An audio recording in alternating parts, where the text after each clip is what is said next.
Hello and happy Thursday, happy Friday Eve. I'm Coy Wire here with your daily dose of CNN 10 for March 5th, 2026. While millions of Christians around the world are officially 2 weeks into their 40 days of Lent, the tradition where people give up some sort of comfort or luxury as a way to refocus on their faith, there's another religious tradition just kicking off. In India, where large crowds took over the streets across the world's most populous nation on Wednesday to celebrate Holi, the festival of colors. Holi is celebrated at the onset of spring each year, and it symbolizes renewal and fresh starts. This is one of those festivals where everyone is equal. No one is rich or poor. People belonging to every community or group come together.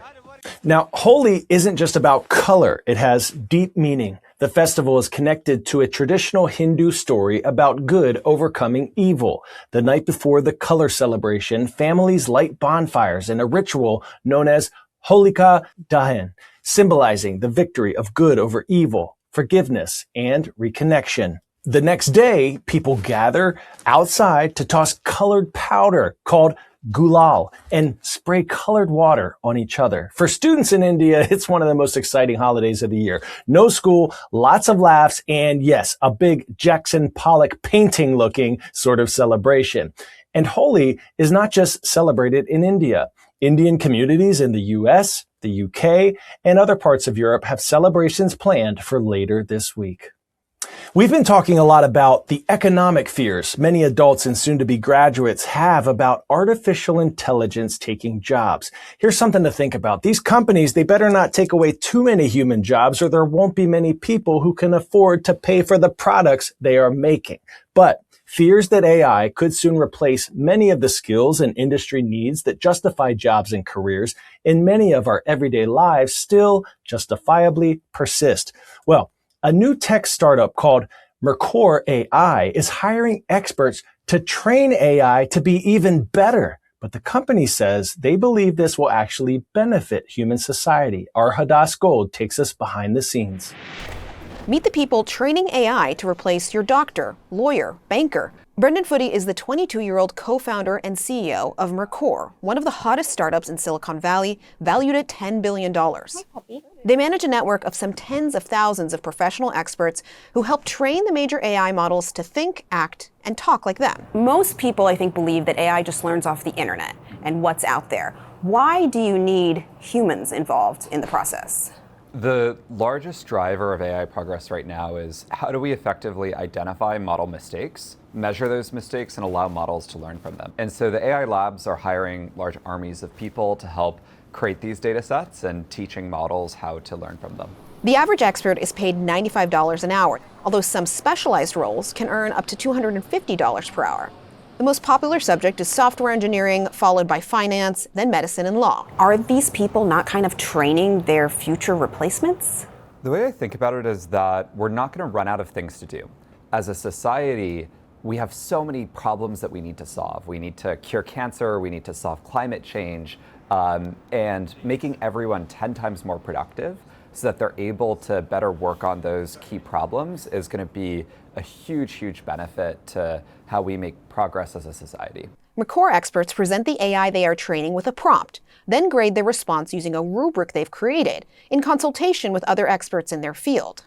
Dr. Alice Chow is one of these experts. She used to teach at Stanford University's medical school.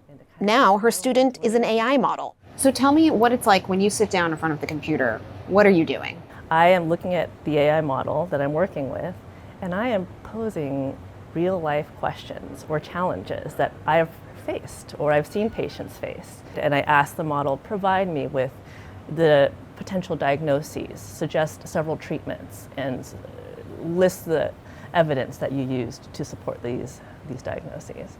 I've heard from doctors that sometimes medicine is a lot about a gut feeling. Can you train an AI on that? So this is where it's really important to know that the AI is not a doctor. It's not a human being. It does not have the 20 years of clinical experience that I or another one of my colleagues might have. This is where you need to be really careful. Do you ever feel like you're training your replacement? No, I do not. I don't want to see it as AI taking over our jobs. I want to see it as AI taking over the aspects of our jobs that prevent us from being good doctors, good healers, and good listeners. Pop quiz, hot shot. In which historical period was long-distance trade first established? The Bronze Age, the Middle Ages, the Renaissance, or the Industrial Age? If you said the Bronze Age, ding ding, you are correct. In Mesopotamia, people learned to mix copper and tin to create bronze, which made for stronger weapons. The need for different metals established trade networks that connected regions across Europe, Asia, and Africa. This next story brings the Bronze Age right through airport security in Philadelphia. U.S. Customs and Border Protection officers just released these photos to the public. They intercepted 36 short swords and 50 arrowheads last October, and they now know the weapons date back a minimum of 4,000 years to the Bronze Age.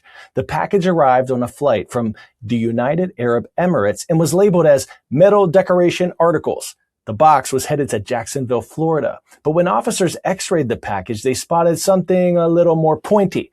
And archaeologists later authenticated the artifacts as Bronze Age antiquities from what is now Iran. They date back to roughly 1600 to 1000 BCE and are thought to be from the Talysh Mountains region near the southwestern Caspian Sea.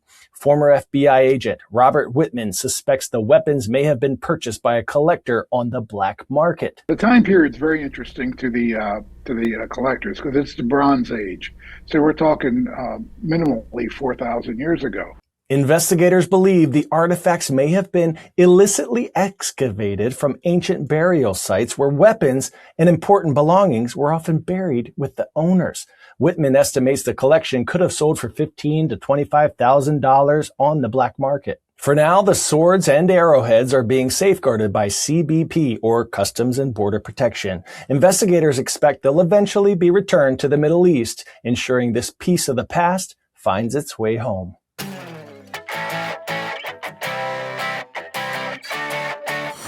Today's story getting a 10 out of 10, a group of high school basketballers who went from riding the bench to the championship charter bus thanks to one secret weapon, a blue heart-shaped plastic bucket. CNN affiliate KCBS explains.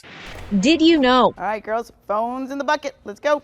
Phones in the bucket. That separating teenage girls from their cell phones makes them better at basketball. It has made a world of a difference. Just ask varsity girls head coach Sandra Duckering here at Sierra Vista High School in Baldwin Park. The one thing I noticed was we were super disconnected. Her observation that maybe the Dons kept losing games because they were making TikToks, texting, and scrolling on social media instead of being present with each other and confiscating their phones before practices and games. Just unlocked their best season in the school's history. Once they got connected, we got flow. And it was like just amazing. The game changed, their bond changed. They started winning games by landslides, leading to the school's first CIF Southern Division championship win. And today, they're boarding a bus to Bakersfield to play the school's first ever state championship playoff game. We've been ranked lower, so we're kind of like the underdogs in this story. The girls say the phone ban freed up their attention so they could focus on working together as a team. Talking with each other as a team and just being with each other, I think that really got us close, and we've just been working hard. And that hard work is paying off, thanks to a little help from their secret weapon. I want to be able to come home with another championship if we can. Like, I'm willing, I want to work hard. I know my teammates want to work hard. In honor of this Read Across America week, we are highlighting some of your favorite books and books you are reading right now. We want to spotlight Mrs. McCluskey's class at Gotham Middle School in Windermere, Florida.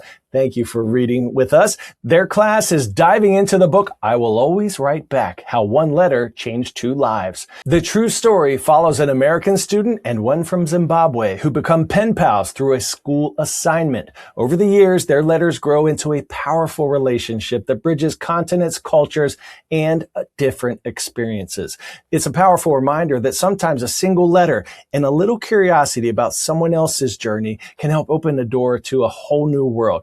Keep turning those pages. Keep those stories coming. Message us on our Instagram page at CNN10 or email us at cnn10@cnn.com. All right, superstars, one more shout out before we go, and I hope this one sparks a little bit of a trend. Last month, Mr. Bealby got a shout out, and he wanted to pay it forward, asking for a shout out for his favorite paraprofessional in another state.